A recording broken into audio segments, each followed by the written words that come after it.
Hello, ladies and gentlemen. Welcome back to my channel. In this video, I'm going to take a recap session.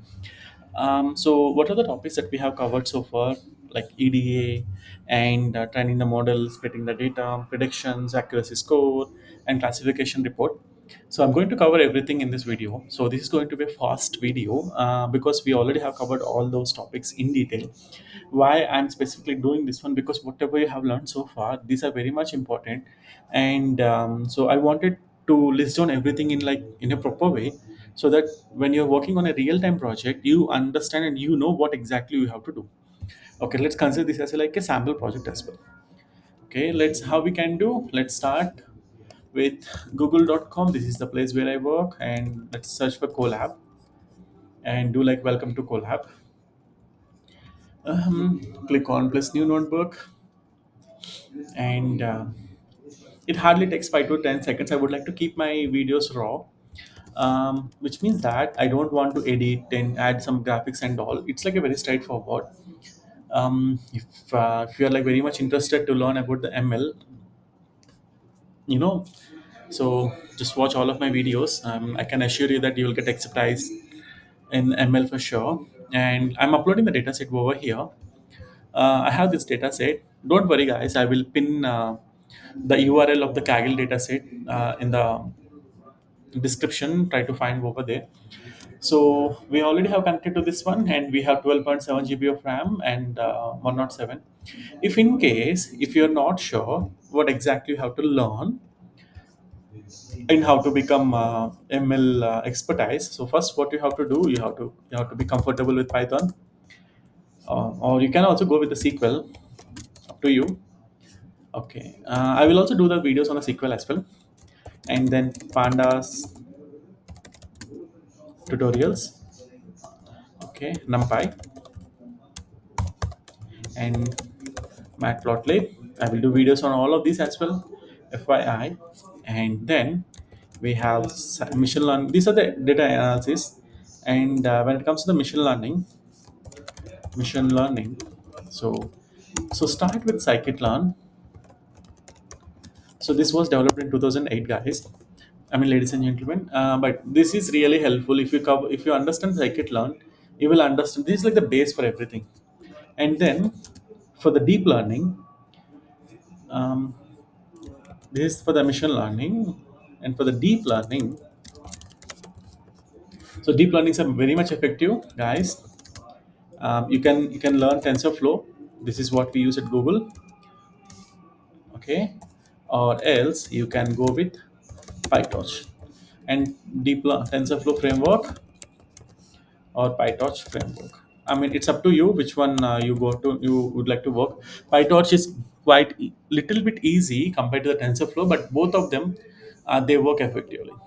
So right now we are at this phase. Once I complete videos on this one, then it's very easy for you to understand this one. So we use TensorFlow and PyTorch mostly to work on images, to predict the images. If in case if you're planning to understand what exactly how to learn. Okay, so for SQL, I have already posted videos about the SQL, and I have posted around like 91 videos, guys. Please do go and watch those videos. I have covered end to end about the SQL. Okay, enough with knowledge stuff. Let's deep dive. So let's import this model, pandas SPD. Okay, and so here is my data set. I'm copying the data here. Let's hide this one.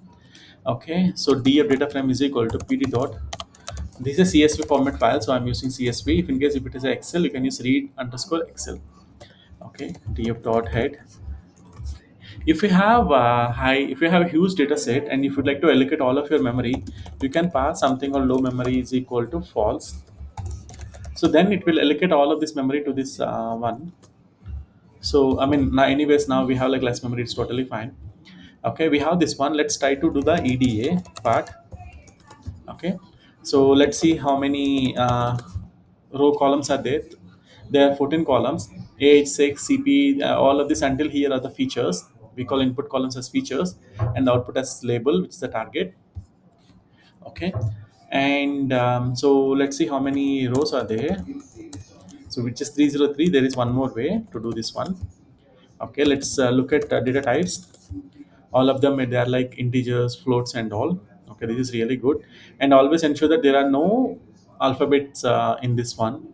So this is looking fine, integer and floats. If in case if there are strings like string object, then we have to use the encoders, which I'm going to cover in the upcoming videos. And then what else we do have? So um, df.d types, let's look for null values, import numpy. Let's check for null values. Df dot replace np. So if there are any blank values, I would like to replace new numpy dot nan values, not as number. Okay, in place is equal to, this helps to save the data. And so basically here it look for blank values and it replace that with nan, and then it saves that one.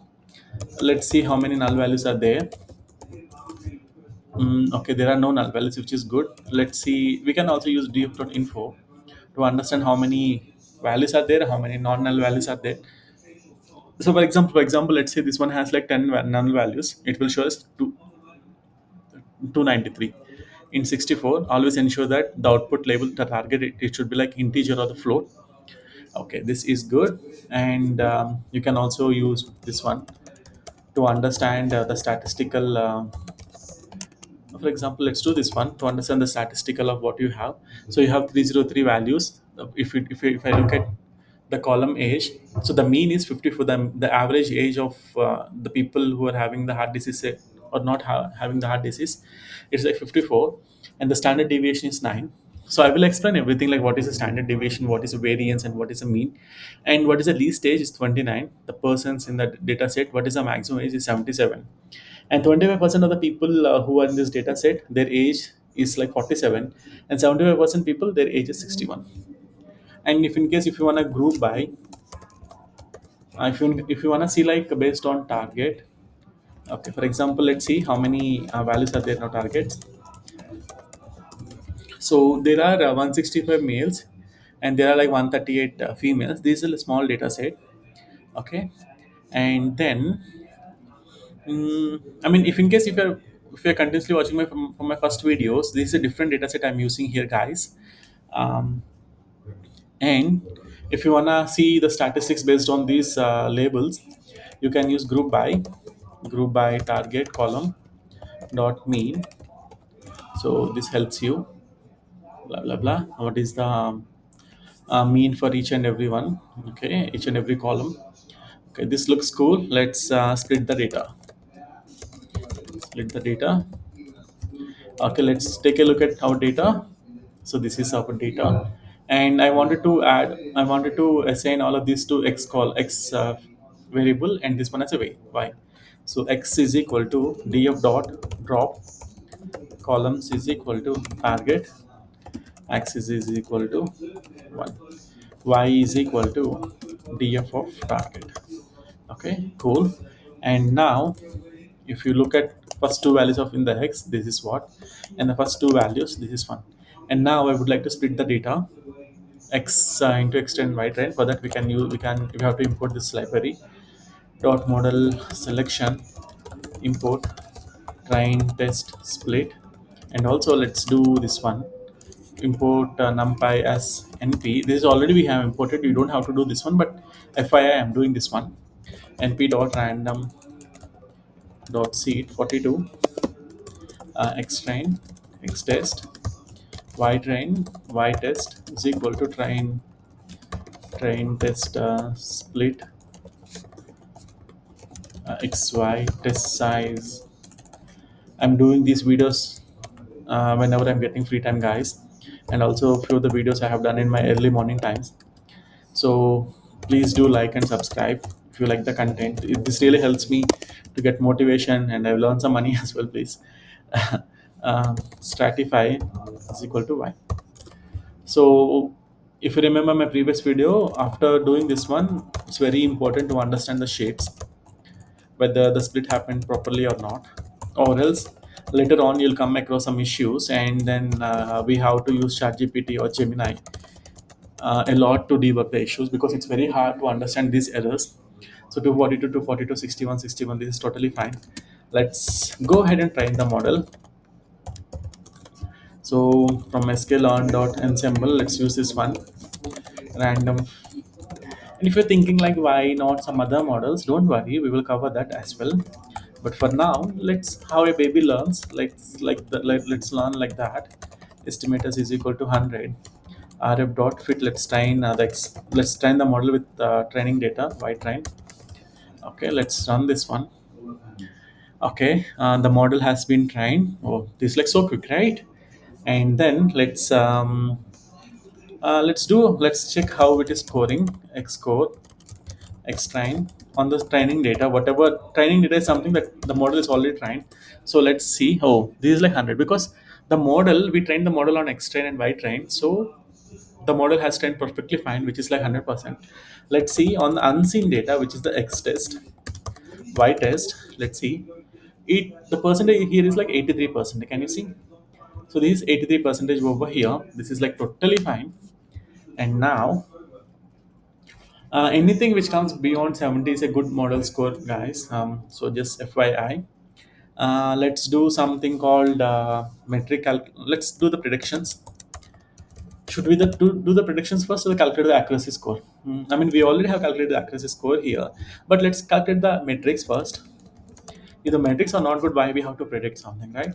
From sklearn dot metrics import accuracy score, precision score, recall score, F1 score. If in case if you're not comfortable with Python, guys, please do let me know. I will do videos on Python as well for you. Um, so we have okay. For this one, we have to calculate the predictions first. Sorry, predictions. Hmm. Okay. Okay. Let's follow as per the way. So y predictions is equal to model name is rf dot predict x test y preds. Okay, so this is the predictions value for all the x test values. Okay, so now actual value is y test. This will take some time for you if in case if you're a beginner to understand when I have to use pass this one, but you have to practice a lot. So here it is giving 0.83, which means 83 percentage. So what we can do, we will multiply with 100. Okay, I mean let's have like only one value after the decimal. So let's do this one. Okay, and then print if precision score, mm, precision score, y test, y grades. I would like to keep all of my videos raw, guys. So if in case if I come across some errors, I will let's debug together. If in case if you want to give space extra space over here, let's pass slash n here. So this gives some value here. Okay, and let's also do quickly. I hate copy paste until unless it is like taking lots of time. I prefer to always like type and type and type and type. So that's how you practice a lot. Practice, practice, practice, guys. Believe me, the jobs are really good in the market on the machine learning. So if you're into data analytics and your next thing would be like data scientist or the machine learning engineer. So for that, you need this one F1 score. If in case if you would like to have videos in Telugu language, I mean, please do let me know in the comments. I'm very much happy to do. I'm basically from Hyderabad. I can do videos on Telugu as well. I'm not quite comfortable with Hindi. I'm so sorry, but I can help you with Hindi as well. Okay, so these are the values. So our accuracy score is 83%, which is quite good. We can still improve this one by using hypertuning, which I'm going to cover in the upcoming videos. The precision is like 78%, recall is 96, and this one. If in case if you don't know what is recall precision and all, check my previous video about the classification.